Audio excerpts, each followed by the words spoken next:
My sister said I was a waste of oxygen at my birthday party. So I left with nothing and created a $40 million business she's now desperate to work for. Take a quick pause, hit subscribe and tell me where you're watching this from. It's amazing seeing this community grow across the world. The chocolate cake sat untouched on my parents' dining table, 28 candles flickering like tiny accusations. I should have known something was wrong when Mama kept checking her phone, her fingers drumming against the mahogany surface Daddy bought her for their anniversary.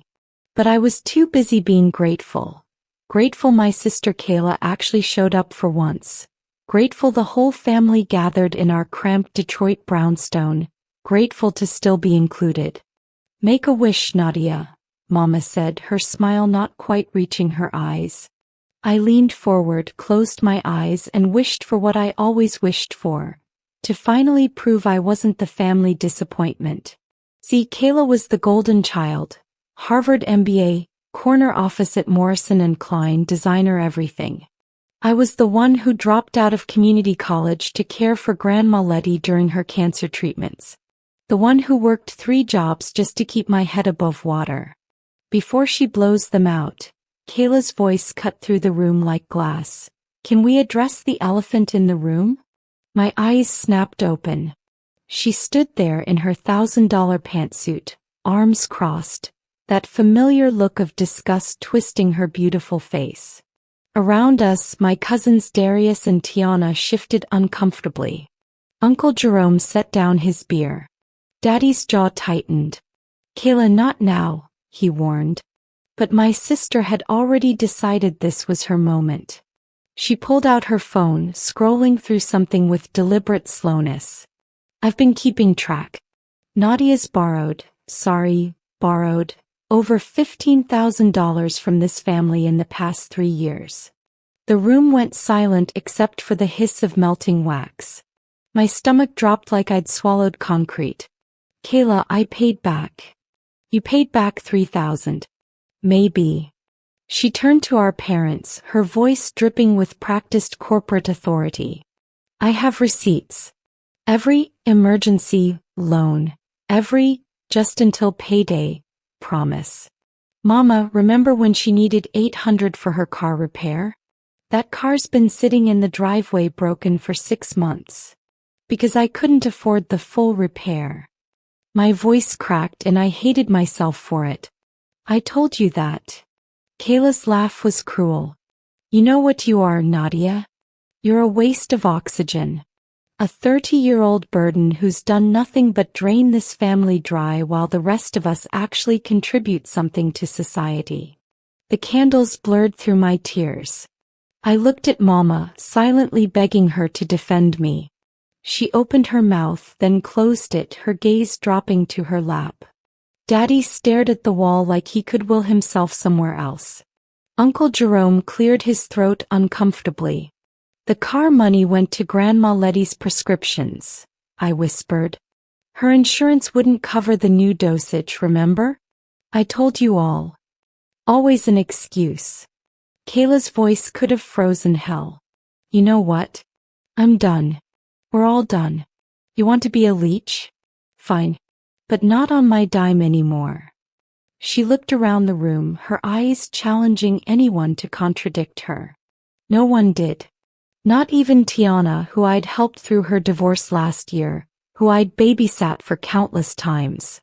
The betrayal tasted like copper in my mouth. I stood slowly, my chair scraping against the hardwood floor. The sound seemed obscenely loud in the suffocating silence. 28 candles still burned, their light casting dancing shadows across faces I'd known my entire life. Faces that now looked away from mine. Nadia, baby, sit down, Mama finally said, but her voice was weak, defeated. Not the voice of a mother defending her daughter. The voice of someone asking me to make this easier on everyone else. Why? The word came out steady cold. So Kayla can continue her little presentation? Should I sit here while she tells everyone else what a disappointment I am? Don't be dramatic, Kayla snapped. I'm just stating facts. Facts. Something cracked open inside me. You want facts, Kayla? Fact. I dropped out of school because someone needed to be there when Grandma Letty was vomiting from chemo at 3 in the morning. Fact. You visited her exactly twice in 8 months. Fact. Every dollar I borrowed went to keeping her comfortable while she died. She had insurance, Kayla countered. Insurance doesn't cover someone holding your hand while you're scared. Insurance doesn't cover dignity. But you wouldn't know about that, would you? You were too busy networking in Manhattan. Daddy cleared his throat. Girls, please. I'm not a girl, Daddy. I'm 28 years old and I just realized something. I grabbed my purse from the back of the chair. I've been apologizing for existing in this family for years. Not anymore. The walk to the door felt like miles. Where are you going? Darius called out, his voice uncertain. It's your birthday, Nadia. Don't leave like this. I turned back one last time, memorizing their faces. Mama's tears that came too late. Daddy's helpless expression. Tiana's guilt. Uncle Jerome's discomfort. And Kayla. Kayla looked triumphant, like she'd finally won some competition I didn't know we were having. I'm going to prove every single one of you wrong. My voice didn't shake anymore. It was steel. Kayla, you think $15,000 makes me a burden? Watch what I do with nothing. Watch what I build from the ground up while you're sitting in your office pushing papers and pretending your MBA makes you better than everyone. Good luck with that, she sneered. You couldn't even finish community college. The words were designed to cut, but I was already bleeding. What was one more slice? You're right. I couldn't. Because I chose Grandma Letty over a degree. And I'd make that choice every single time. I looked at my mother. Mama, when you're lying in a hospital bed someday, scared and alone, remember which daughter was actually there when it mattered. Mama's sob followed me out the door, but I didn't stop. Couldn't stop. If I stopped, I'd crumble, and I refused to give Kayla that satisfaction. The Detroit night air hit my face like a slap. March wind, still bitter, cut through my thrift store jacket. I didn't have a plan. Didn't have savings. My car was broken, my apartment was a month behind on rent, and I just walked away from the only safety net I'd ever known. But I had something else now. Pure, crystallized rage. I walked for hours that night, my phone buzzing with texts I didn't read. My feet carried me through neighborhoods I'd known my whole life, past the corner store where Grandma Letty used to buy me candy, past the high school where I'd once had dreams bigger than survival. Somewhere around midnight, I found myself at Belle Isle, staring at the Detroit River, watching the lights from Windsor shimmer across the black water. That's when I saw her, an old woman sitting on a bench, feeding the ducks despite the cold. Her clothes were worn but clean, her silver hair pulled back in an elegant bun. Something about her reminded me of Grandma Letty. Little late for a walk, isn't it? Her voice was warm, curious. Had nowhere else to go. The truth tumbled out before I could stop it. Maybe it was the darkness, the anonymity, the fact that my entire life had just imploded. Just got called a waste of oxygen by my own sister at my birthday party. The woman made a sound somewhere between sympathy and disgust. Family can be crueler than strangers. They know exactly where to stick the knife.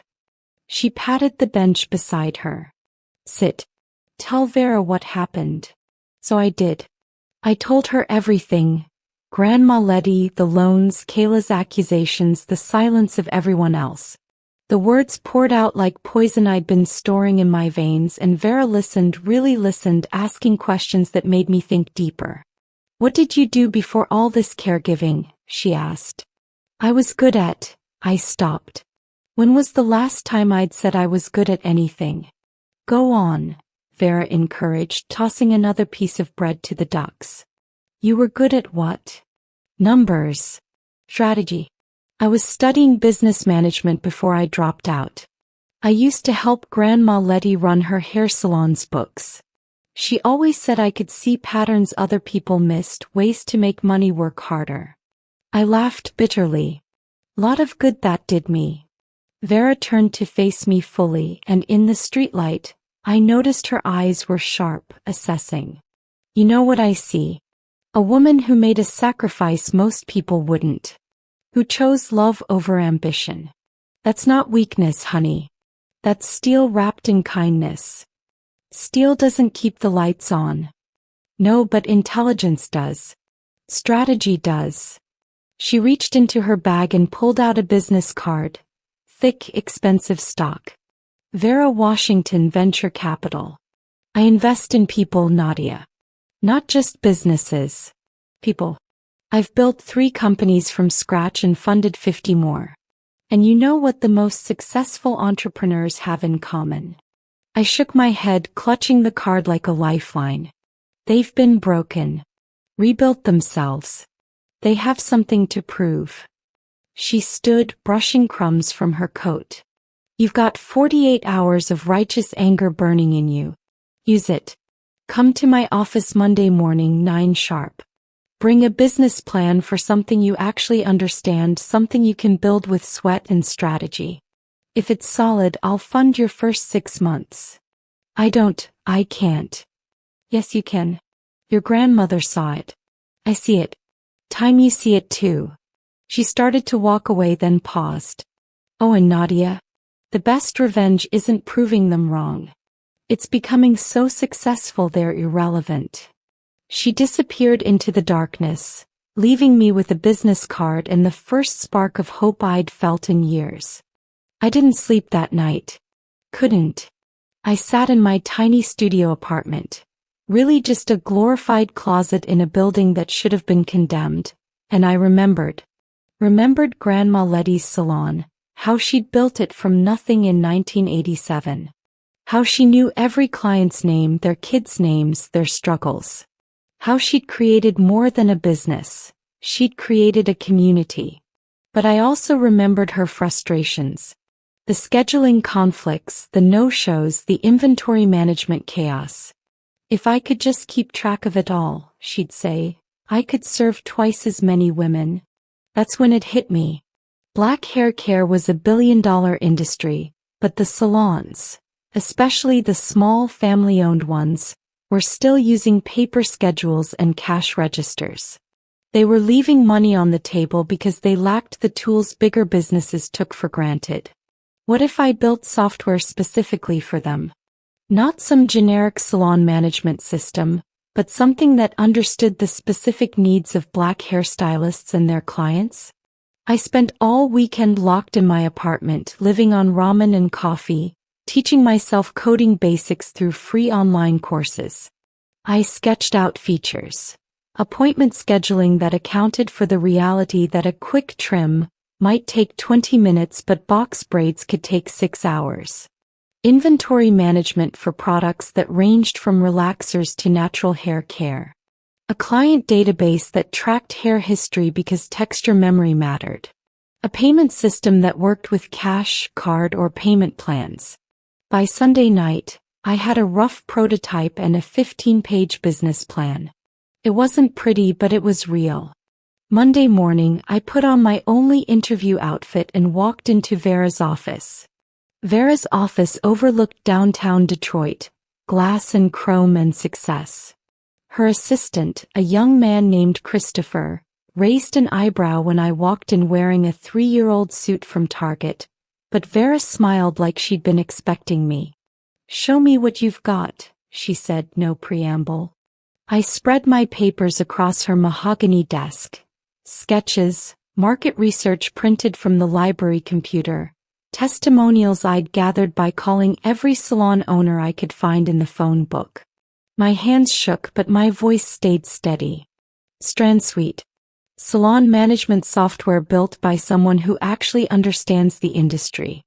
My grandmother's salon lost 30% of potential revenue to scheduling inefficiencies and inventory waste. Multiply that across the 58,000 black-owned salons in America. That's $2.1 billion in lost revenue annually, Vera finished. She was studying my market analysis, her fingers tracing the numbers. Your pricing model? Subscription-based. $79 monthly for basic, $129 for premium with analytics and marketing tools. But the first 3 months are free. Let them see the difference in their bottom line before they commit. Smart. Build loyalty through results, not contracts. She looked up and something flickered in her eyes. Approval? You know what you don't have here? Competition analysis. Who else is playing in this space? I'd anticipated this. 3 major players. Style Seat, Vigero and Square Appointments. But they're generic. They treat a hair salon the same as a dental office or a gym. They don't understand that a stylist needs to know if a client's hair is chemically treated before booking certain services. Vera invested $50,000. Seed money that felt like a fortune and a prison sentence simultaneously. You've got 6 months, she said, shaking my hand. Show me viable traction, real customers, revenue growth. Fail and you're just another good idea that couldn't execute. Succeed and I'll triple your funding. I moved faster than I'd ever moved in my life. My apartment became mission control. Laptop on an upturned crate, whiteboards made from painted cardboard. A sleep schedule that didn't exist. I hired Darius, my cousin who'd stayed silent at that birthday party but texted me an apology and an offer to help. He was a freelance graphic designer, underemployed and hungry. Together we refined StrandSuite's interface. It needs to feel like home, I told him, pulling up photos of Grandma Letty's salon. Not sterile corporate software. Like walking into your auntie's house. We launched a beta version in June, targeting 10 salons in Detroit. I visited each one personally, sitting with the owners, learning their pain points. Shanice at Natural Roots was drowning in double bookings. Latoya at Crown and Glory couldn't track which products sold fastest.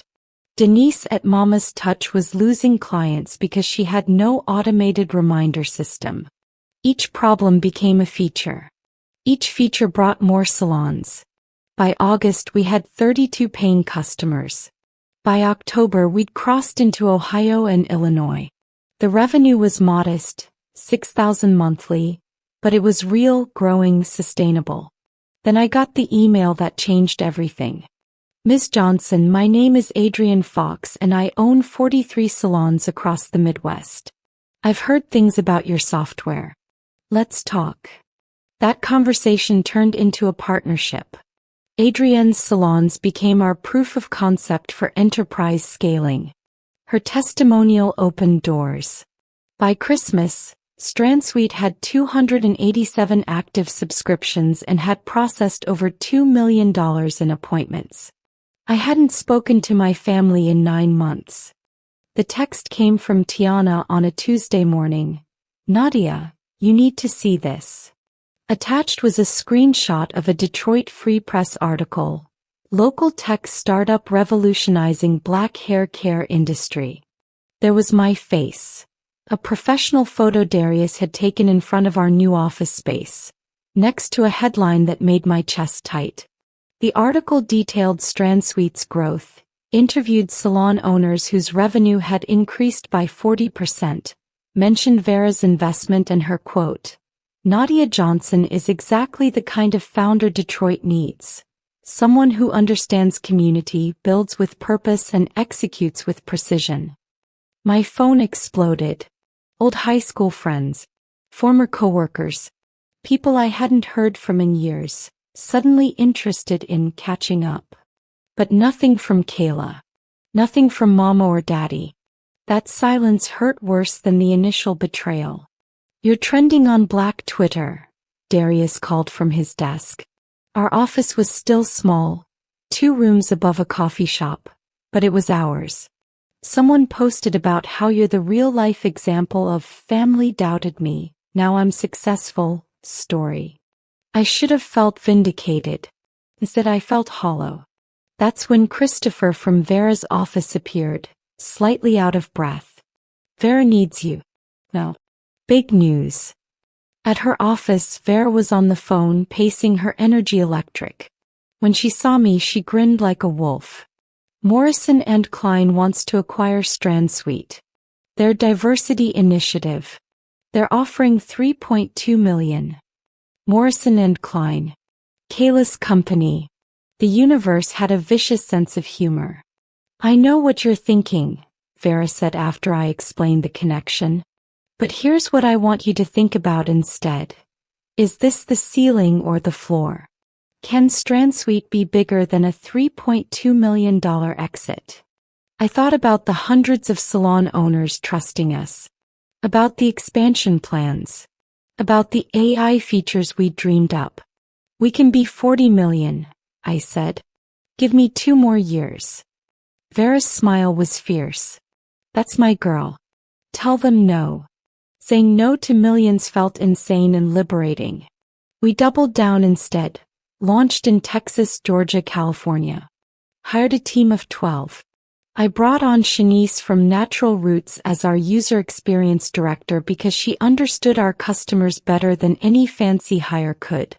We added features salon owners didn't even know they needed. AI-powered inventory prediction, community marketplace for supplies, built-in marketing campaigns that actually understood Black hair culture. Year 2, we hit 6,000 salons and $15 million in processed payments. Strand Suite wasn't just software anymore. It was infrastructure. Venture capital firms started circling, smelling blood in the water. Vera warned me they'd try to change our mission, scale too fast, lose what made us special. Stay focused on the community, she advised. The money will follow. He was right. By month 18, we'd crossed 10 million in annual revenue. By month 22, we were at 35 million. Fashion magazines wrote about us. Tech conferences invited me to speak. I stood on stages in designer clothes I could finally afford, telling our story to audiences who'd never questioned oxygen consumption their whole lives. And still silence from my family. Until the day I was featured in Forbes' 30 Under 30. The article was glowing. Detailed my journey from family caretaker to tech CEO, mentioned the birthday party that catalyzed everything. The writer had somehow gotten quotes from anonymous family members expressing regret and pride. That evening my phone rang. Mama. Nadia, baby, I saw the article. I'm so proud. Are you? My voice was ice. Were you proud when Kayla called me a waste of oxygen? When you sat there and said nothing? That's not fair. You know how your sister gets. I know exactly how she gets. What I didn't know was how you get. Or Daddy. Or everyone else who let it happen. I hung up before she could respond, my hands shaking. The email arrived on a Wednesday, 3 weeks after the Forbes feature. Subject line: Career Opportunity Inquiry. The sender: Kayla Johnson. My finger hovered over delete, but curiosity, that vicious human curiosity, made me open it. Dear Ms. Johnson, I am reaching out regarding potential employment opportunities with Strand Suite. With my MBA from Harvard and extensive experience at Morrison & Klein, I believe I would be an asset to your leadership team. My expertise in corporate strategy and operations could significantly benefit your expansion efforts. I've attached my resume and would welcome the opportunity to discuss how I might contribute to Strand Suite's continued success. Best regards, Kayla Johnson. No mention of being sisters. No apology. Just a clinical job application. I read it 3 times, each time discovering new layers of audacity. He wanted a job. At my company. After everything. Darius appeared at my office door. You okay? You look like you've seen a ghost. I showed him the email. His jaw dropped. What are you gonna do? I thought about it for a long time. About the girl who'd made wishes over birthday candles, desperate for family approval. About the woman I'd become, built from rejection and rage. About what Vera said, The best revenge is making them irrelevant. But relevance required acknowledgement. And Kayla had just acknowledged me whether she realized it or not. She'd admitted I'd built something she wanted to be part of. Something successful enough, prestigious enough, that her pride took a backseat to her ambition. I hit reply. Typed 4 words. Deleted them. Typed again. Finally, thank you for your interest. Unfortunately, we're not hiring at this time. However, I'll keep your resume on file should a suitable position arise. Best of luck in your career endeavors. Professional. Perfect. I hit send. Then I forwarded it to Vera with the subject line, full circle. The office launch party was Vera's idea. A celebration of Strand Suite hitting $40 million in valuation. She'd rented a venue in downtown Detroit, the old factory building where my great-grandfather had worked, now renovated into an event space. 200 people, investors, salon owners, staff, press. I'd invited Darius.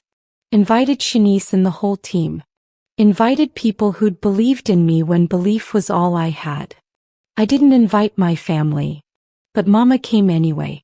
I found her near the entrance, looking small and out of place in her Sunday best, clutching her purse like a shield. For a moment I was 8 years old again, wanting nothing more than her approval. Then I remembered I was 29 and I didn't need it anymore. Nadia. Her voice cracked. I know I got no right to be here. You don't. But I need you to know something. Tears streamed down her face, cutting through her makeup. I was wrong. I was so wrong, baby. I let Kayla speak to you that way because I was tired of being in the middle, tired of playing referee. I took the easy way out and I've regretted it every single day since. I wanted to yell. Wanted to unleash 2 years of pain. But standing there in my success, surrounded by people who'd earned their place in my life, I realized something. My anger was gone. Not forgiven, I wasn't there yet, but released. It wasn't serving me anymore. Mama, I loved you enough to sacrifice my education. Where was that love when I needed it? I don't have a good answer. Just, I'm sorry. Your daddy's sorry. Even Kayla. Don't. I held up my hand. Kayla's not sorry. She's embarrassed. There's a difference. Mama nodded, accepting it. Can I ask you something? Just one thing. I waited. That wish you made before everything fell apart. What was it? I smiled, sad and knowing. I wished to prove I wasn't a disappointment. Turns out I never needed to prove anything. I just needed to stop seeking approval from people who were determined not to give it. Vera appeared at my elbow, champagne glasses in hand. Everything all right here? Everything's perfect, I said, accepting the glass. Around us, people I'd chosen, my real family, laughed and celebrated. Strand Suite's logo glowed on screens showing our growth trajectory. Salon owners shared stories of how we'd changed their businesses. Darius unveiled the new app features we'd launch next quarter. This was my life now. Built from nothing, powered by proof, sustained by purpose. Mama hugged me, brief, desperate, and whispered, I'm proud of you, baby. I didn't hug back, but I didn't pull away either. Some wounds heal. Some just scar over. Both outcomes let you keep living. As she left, I turned to Vera. Thank you. For believing in me when I didn't believe in myself. I didn't believe in you, honey, Vera corrected, her eyes twinkling. I believed in your anger. Rage builds empires when it's channeled right. You just needed someone to hand you the tools. The party swirled around us. Music, laughter, success. Somewhere in Detroit, Kayla was probably rage-scrolling through social media coverage of my event. Somewhere, the family that once made me feel small was confronting what they'd underestimated. But here, in this moment, I wasn't thinking about them at all. I was thinking about tomorrow. About the 1,000 salons waiting to join Strand Suite. About the stylists whose lives we'd improve. About the legacy Grandma Letty started that I'd transformed into something she never could have imagined. I raised my glass to the room, to the journey, to the girl who'd walked away from her birthday party with nothing but fury and determination. She'd turned that oxygen she was supposedly wasting into pure, unstoppable fire. And damn did she burn bright.